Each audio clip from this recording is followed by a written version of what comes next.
आज के इस वीडियो में जानेंगे कि कॉमन एलिजिबिलिटी टेस्ट इसके क्या फायदे हैं, इसके क्या सिलेबस रहने वाले हैं, साथ ही इसका क्या एग्जाम पैटर्न होगा, इसमें जो क्वेश्चन होंगे किस प्रकार के होंगे।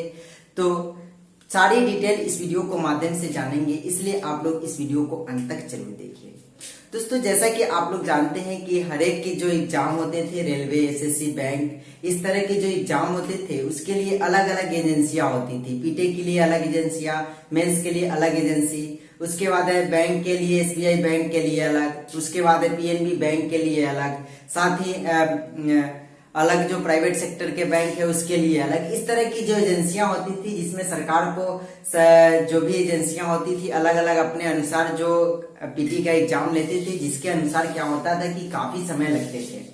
कोई भी एग्जाम कंडक्ट कराने में न बेसी तो आपको 1 से 1.5 साल के से कम में तो कोई एग्जाम होते ही नहीं थे। उसका रिजल्ट देते देते 2 साल तक लग जाते थे।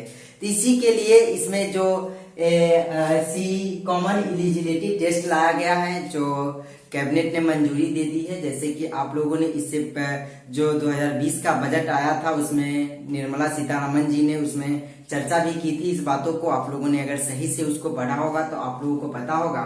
तो उसमें बातों को जो अभी आज से इसकी मंजूरी दे दी गई है, तो इसके जो पूरे क्या फायदे हैं तो मैं बात करूं। जैसे कि इसमें फायदे की तो सबसे बेस्ट फायदे हैं कि बच्चों को जो बहुत सारे समय बचेंगे।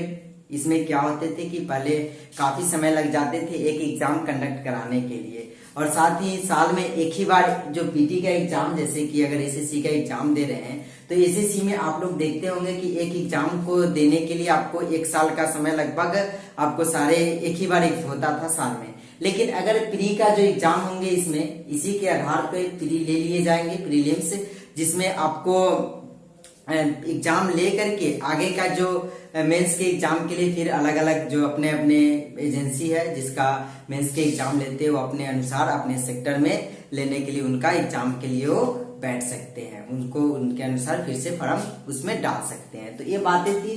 तो इसमें है कि साल में 2 बार कंडक्ट कराए जाएंगे। इससे बच्चों का 2 बार मौका मिलेगा प्री का पास करने के लिए, और साथ ही और इसका जो पास करने के बाद अगर इसको एक बार पास कर लेते हैं तो आपको इसमें लगभग 3 साल वैलिड, मतलब पूरे 3 साल इसको वैलिड होंगे। और इसमें एक बातें और बताई गई है, जो आप लोग उसका पूरी लिस्ट देखेंगे तो अब मैं अपने टेलीग्राम पे डाल दूंगा, आप वहां से आप लोग देख सकते हैं, पढ़ सकते हैं। उसके बाद है कि उसमें क्या है कि जैसे जो बहुत सारे ऐसे एग्जाम हुआ करता था जिसमें आपको ऑफलाइन भी हुआ करते थे, लेकिन इसका सारा जो प्रोसेस होंगे आपको ऑनलाइन ही होंगे, फॉर्म भरने से लेकर के एग्जाम तक।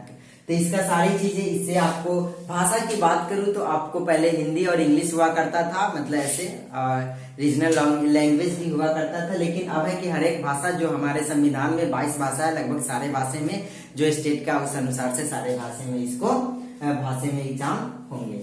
उसके बाद बात करूं, इसमें साल में 2 बार एग्जाम होगा। उसके बाद इसके जो फायदे क्या है कि जैसे कि अगर चाहेंगी कोई प्राइवेट सेक्टर की कंपनियां या कोई भी इसके आधार पे आगे का प्रोसेस बढ़ाना, मतलब आगे का जो उनका मेंस के जो उसके मतलब उस टॉपिक, मतलब कहने का अर्थ हुआ कि जिस सेक्टर का होंगे उस सेक्टर का एग्जाम लेना, तो इसके आधार पे प्राइवेट सेक्टर भी ले सकती है। इसके आधार पे इससे आप उसमें भी अप्लाई करने के लिए मेंस डायरेक्ट कंडक्ट करा सकती है कोई भी कंपनी या कोई भी जो प्राइवेट सेक्टर में जाना चाहते हैं उससे।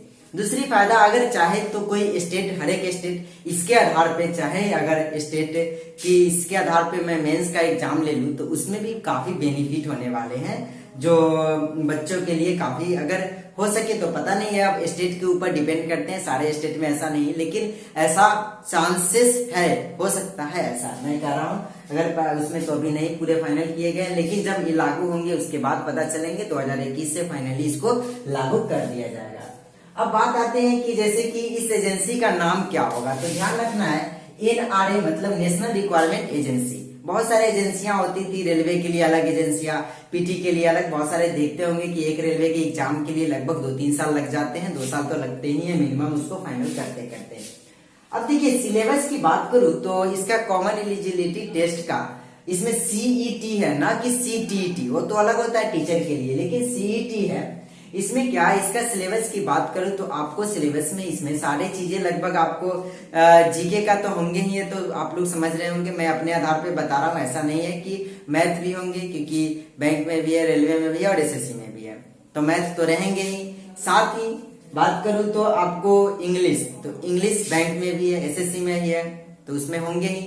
रेलवे में नहीं है, लेकिन फिर भी इंग्लिश को आपको रेलवे में भी जाना है तो आपको देना पड़ सकता है, ऐसा हो सकता है, क्योंकि ये 2 बार एग्जाम होंगे तो सिलेबस में इंग्लिश तो इंक्लूड होंगे ही। आप लोग जो सिलेबस है वही लगभग रहेगा। लेकिन अब बात करूं तो एग्जाम का लेवल किस प्रकार के होंगे, तो लेवल की बात करूं तो लगता है क्योंकि बैंक का लेवल कुछ अलग हो जाते हैं, रेलवे का लेवल कुछ अलग हो जाते हैं, एसएससी का लेवल कुछ अलग हो जाते हैं, लेकिन मेरे अनुसार अगर बात करूं तो उसका लेवल आपको कुछ सारे में से मिक्स लेवल होंगे, क्योंकि आप लोग जानते हैं कि सारे का एग्जाम एक लेवल का तो होता नहीं है, कुछ न कुछ तो डिफरेंस जरूर होते हैं, लेकिन इसके लिए आपको उसमें उस लेवल को बनाया जाएगा जिस लेवल पे आप प्री क्वालिफाई कर सके सारे का। उसके बाद एग्जाम पैटर्न की बात करूं तो आप लोग समझ गए होंगे, लेकिन इसका सारे जो क्वेश्चन होंगे ऑब्जेक्टिव टाइप होंगे, एमसीक्यू के आधार पे होगा, तो इसमें आप एमसीक्यू के आधार पे ही सिलेक्शन होंगे।